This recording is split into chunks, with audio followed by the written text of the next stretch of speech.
Hello और खुश आमदीद एक और लेक्चर में जिसमें हम बात करेंगे CSS कलर्स क्या होते हैं। तो हर दफ़ा की तरह हम इस लेक्चर के अंदर भी एक नई फ़ाइल बनाएंगे। तो सबसे पहले हम जाते हैं अपने फ़ोल्डर के अंदर और यहाँ पे एक नया फ़ोल्डर क्रिएट करते हैं। हम कहेंगे CSS कलर्स।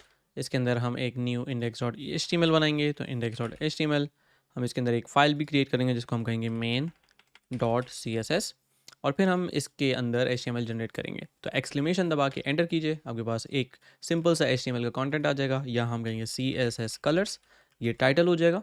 और फिर हम Ctrl+Shift+P दबा के इसको ओपन विद लाइव सर्वर कर देंगे। ठीक है, अगर मैं इसको जूम आउट करूँ तो यहाँ पे लिखा हुआ है ओपन विद लाइव सर्वर। तो हम इसको ओपन करेंगे लाइव सर्वर एक्सटेंशन के साथ और हमारे पास ये खुल जाना चाहिए इस तरीके से हमारे पेज पे। अब हम बॉडी के अंदर जो है वो एक H2 ऐड करते हैं। इसमें हम कहेंगे हेलो वर्ल्ड और सिमिलरली हम जाकर यहाँ पे एक P टैग क्रिएट करेंगे। तो P टैग के अंदर अगर हम VS कोड के अंदर लोरिम लिखें और उसके आगे एक नंबर दे दें तो वो उतने वर्ड्स का लोरिम इप्सम क्रिएट कर देता है, यानी कि एक रैंडम टेक्स्ट जनरेट कर देता है। तो हम इन दो चीज़ों के साथ काम कर रहे होंगे। ठीक है, सबसे पहले अगर हम कलर्स की बात करें तो इस CSS को HTML में इंक्लूड करने के लिए हमें लिंक का टैग इस्तेमाल करना पड़ेगा, जिसमें हम बताएंगे href के अंदर हम बताएंगे ये मेन CSS को लेकर आना है इस तरीके से ./main CSS और rel जो है वो स्टाइल शीट बताना ज़रूरी है। अब मैं जाके अगर मेन CSS पे कहूँ कि यार ये जो H2 है इसको हम कोई टेक्स्ट का कलर देंगे, तो उसके लिए मैं कहूँगा H2 और यहाँ पे जाके हम कह सकते हैं कलर और यहाँ पे हम कह सकते हैं टोमेटो। ठीक है, अगर मैं इसको सेव करूँ तो आपको नज़र आ रहा है कि इसका कलर चेंज हो गया। तो किसी भी एलिमेंट का, किसी भी टेक्स्ट का अगर मुझे टेक्स्ट कलर चेंज करना है तो उसके लिए हम कलर इस्तेमाल करते हैं। ठीक है, इसी तरीके से अगर मैं चाह रहा हूँ कि जो मेरा P टैग है यानी कि ये वाला जो एलिमेंट है P, इस पे अगर मैं चाह रहा हूँ कि बैकग्राउंड लग जाए तो उस पे हम जाके लिखेंगे P और यहाँ पे बैकग्राउंड कलर टोमेटो। और अब आप देख रहे हैं कि इसमें बैकग्राउंड का जो कलर है वो टोमेटो हो गया। अगर मैं चाहूँ तो जाके इसका टेक्स्ट कलर भी चेंज कर सकता हूँ, यानी कि मैं यहाँ पे कह सकता हूँ कलर और वाइट। तो इसका मतलब है कि ये यहाँ पे वाइट कलर आ जाएगा। अब आप देख रहे हो कि ये कलर टोमेटो और इस तरीके और बहुत सारे कलर नेम्स हैं। कुछ नामों से हम इस्तेमाल कर सकते हैं, कुछ के कोड्स होते हैं। तो अगर हम W3 स्कूल्स पे चले जाएं और HTML कलर नेम्स पे चले आएँ, इसका जो लिंक है वो आपके इस कोर्स की पोस्ट में होगा मेरी वेबसाइट पे। लेकिन हमारे पास तकरीबन 140 ऐसे कलर के नाम्स हैं जो हम यहाँ पे इस्तेमाल कर सकते हैं। तो तकरीबन 140 कलर्स हम यूज़ कर सकते हैं नाम से। उसके अलावा अगर हमें कोई कलर इस्तेमाल करने हैं तो उसके लिए हमें उसका कोड बताना पड़ता है। जैसे कि अगर मैं VS कोड में यहाँ इस पे माउस ओवर करूँ तो आपको नज़र आ रहा है ये जो RGB लिखा हुआ है, ये एक तरीका है कोड डिफाइन करने का। फॉर एग्जाम्पल अगर मैं चाहूँ तो इस कलर के बजाय इसका जो RGB कलर है 255, 99 और 71 हम ये इस्तेमाल कर सकते हैं। ठीक है, अगर मैं यहाँ क्लिक कर रहा हूँ तो आप देखें इसकी मुझे मुख्तलिफ वैल्यूज़ मिल रही हैं। RGB का मतलब होता है कि हमारे पास 3 डिफरेंट वैल्यूज़ हैं।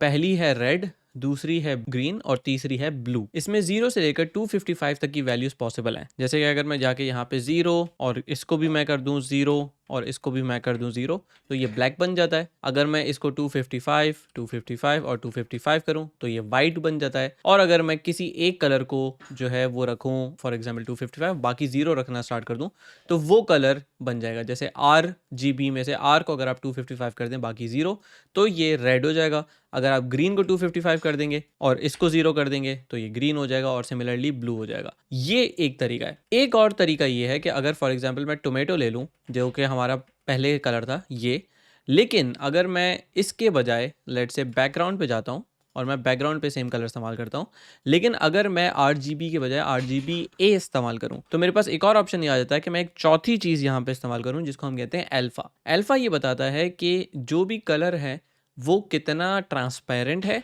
और कितना सॉलिड है या कितना ओपेक है। तो अगर मैं यहाँ पे 0 लिख देता हूँ, ठीक है, तो इसका मतलब ये है कि अब ये बैकग्राउंड एग्जिस्ट ही नहीं करता या ये ना होने के बराबर है। अगर मैं इसको 0.1 कर दूं तो अब ये बैकग्राउंड थोड़ा सा नज़र आ रहा है। इसको अगर मैं 0.5 कर दूं तो अब ये बैकग्राउंड आधी ओपेसिटी में है, आधा ट्रांसपेरेंट है, आधा ट्रांसपेरेंट नहीं है। और अगर मैं इसको मुकम्मल 1 कर दूं तो अब ये सॉलिड या कंप्लीटली ओपेक है, यानी कि 0 ट्रांसपेरेंसी। तो अगर हम इसकी अल्फ़ा को 1 रख देते हैं तो इसका मतलब कोई ट्रांसपेरेंसी नहीं है, और अगर 0 कर देते हैं तो इसका मतलब मुकम्मल ट्रांसपेरेंसी है, कुछ भी नज़र नहीं आएगा। ठीक है, तो इसमें अक्सर जो है वो हम कुछ 0.7 या इस तरीके से थोड़ा सा लाइट कलर अगर हमें शो करना हो तो हम इस तरीके से काम कर सकते हैं। अच्छा, इसके अलावा अगर मुझे RGB के बजाय यहाँ पे लेट्स से हेक्स कलर इस्तेमाल करना हो तो ये हेक्स कलर भी यूज़ कर सकते हैं। हेक्स कलर का जो कॉम्बिनेशन होता है वो कुछ इस तरीके से होता है कि आपके पास 6 वैल्यूज़ होती हैं, 1 2 3 4 5 6, और सारी की सारी जो वैल्यूज़ हैं ये हमारे पास 0 से लेकर जाती हैं F तक। ठीक है, तो ये 0 0 0 0 0 भी हो सकता है और F F F F F F भी हो सकता है। यानी कि अगर मैं इन सारों को F F F F कर दूं तो इसका मतलब है ये वाइट है, और अगर मैं इस सारों को 0 कर दूं तो ये ब्लैक है। जैसे यहाँ पे 0 और 255 की कहानी थी, वैसे यहाँ पे 0 से F की कहानी है। अच्छा, इसका एक और तरीका ये होता है कि अगर मेरे ये दोनों लेटर्स जो हैं ये 0 हैं और ये दोनों जो हैं वो फॉर एग्जांपल 1 है और ये दोनों लेटर 2 हैं, तो मैं ये भी कर सकता हूँ कि मैं इसका शॉर्ट हेड इस्तेमाल कर सकता हूँ और मैं कह सकता हूँ 0 1 2।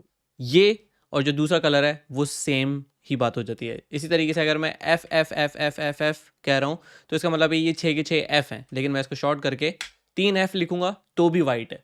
इसी तरीके से मैं 3 0 लिखूंगा तो भी ब्लैक है, तो इसका शॉर्ट फॉर्म भी हम इस्तेमाल कर सकते हैं। अच्छा, इसके अलावा जो हमारे पास कलर बचा RGB और हेक्स के अलावा, वो हमारे पास आता है HSL। HSL जो है वो एक और सॉर्ट ऑफ हमारे पास तरीक़ेकार है कि कलर किस तरीके से इस्तेमाल होता है, जिसमें हमारे पास ह्यू होती है, सैचुरेशन होती है और ल्यूमिनेसिटी होती है। ठीक है, इसको आप एक्सपेरिमेंट करोगे डिफरेंट चीज़ों के साथ तो आपको पता चलेगा कि अच्छा किस तरीके से इसको चेंज करते हैं। ये काफ़ी फेमस होता जा रहा है, लेकिन बहुत सारी एप्लीकेशंस अभी भी इसको इस्तेमाल नहीं करती, तो मेरे ख्याल से बहुत ज़्यादा इसमें डिटेल में जाने की ज़रूरत नहीं है। HSL के साथ भी ए हम इस्तेमाल कर सकते हैं, यानी कि अल्फ़ा, और यहाँ जाके अगर मैं 0.6 कर दूँ, सेव करूँ, तो वही रिजल्ट आएगा जो RGBA के साथ आता है, यानी कि अल्फ़ा की यहाँ पे भी वैल्यू हमारे पास इस्तेमाल होती है। हेक्स के अंदर मेरा नहीं ख्याल कि हम इस्तेमाल कर सकते हैं अल्फ़ा को, लेकिन अगर आपको लगे कि आप इस्तेमाल कर सकते हैं तो आप मुझे भी बता सकते हैं और मैं सीख जाऊँगा। ठीक है, तो हमारे पास बैकग्राउंड कलर की बात हो गई और ये सारी हमने बातें कर ली। अब लेट सपोज कि मेरे पास एक और पी टैग आता है जिसमें हम थोड़ा सा कम लोरेम इप्सम लेंगे, तो हमने एक पी टैग इस्तेमाल किया और लेट से कि उस पी टैग के अंदर हमने जाके कहा लोरेम और हमने 10 कैरेक्टर्स का लोरेम यहाँ पे ऐड कर दिया। अब मैं ये चाह रहा हूँ कि ये जो स्पेसिफिक पी है ना, इसको मैं कोई आईडी दे देता हूँ, तो मैं कहता हूँ कि ये वाला जो है इसका नाम है लोरेम पैराग्राफ। तो अब क्योंकि मैं यहाँ आईडी इस्तेमाल कर रहा हूँ तो यहाँ जाके मैं कह सकता हूँ हैश लोरेम पैराग्राफ, उसको टारगेट करने के लिए CSS के थ्रू। और यहाँ अब मैं कहूँगा कि बॉर्डर जो है इसकी होनी चाहिए 1 पिक्सल डैश्ड, और साथ ही साथ हम ये कलर स्कीम यूज़ करेंगे जो कि टोमेटो की होती है यहाँ पे। ठीक है, अब अगर मैं इसको सेव करूँ, अपने index.html को भी सेव करूँ, तो आपको नज़र आएगा कि ये वाला जो पी टैग है ना, ये बैकग्राउंड सब पे अप्लाई कर रहा है। तो अगर मैं ये चाह रहा हूँ कि सिर्फ फर्स्ट पी पे ये चीज़ अप्लाई हो, तो मैं कह सकता हूँ फॉर एग्जाम्पल पी, और यहाँ हम कह सकते हैं फर्स्ट ऑफ टाइप, जहाँ तक मुझे याद है। यस, तो ये फर्स्ट ऑफ टाइप पे आ गया, तो इसका मतलब सिर्फ पहले पी पे अप्लाई हो रहा है। जो दूसरा पी है जिसकी आईडी लोरेम पैराग्राफ है, उस पे अब हमारे पास सिर्फ ये बॉर्डर डैश्ड अप्लाई हो रही है। तो आपको नज़र आया कि हमने टेक्स्ट कलर की बात की, हमने बैकग्राउंड कलर की बात की और हमने बॉर्डर की भी बात की कि किस तरीके से इस्तेमाल कर सकते हैं। अब आप डैश्ड बॉर्डर यूज़ कर सकते हो, आप सॉलिड बॉर्डर भी यूज़ कर सकते हो। तो हमारे पास डिफरेंट टाइप्स ऑफ बॉर्डर्स हैं जो कि हम इस्तेमाल कर सकते हैं इस केस के अंदर। बट आई थिंक आपको अब कलर्स का काफ़ी हद तक आइडिया हो गया होगा। इस वीडियो को देखने का बहुत शुक्रिया। अगर आपने ये वीडियो आखिर तक देख लिया है तो इस पे कमेंट कीजिए कि मैं ये वीडियो आखिर तक देख चुका या देख चुकी। ये कोर्स बिल्कुल मुफ्त है, तो आपके कमेंट से इस वीडियो को आगे तक पहुंचने में बहुत ज़्यादा हेल्प होगी। तो इस वीडियो को यहीं पर ख़त्म करते हैं। आप यहाँ पे देख सकते हैं अगली वीडियो। तो मैं आपसे मिलता हूँ अगली वीडियो में।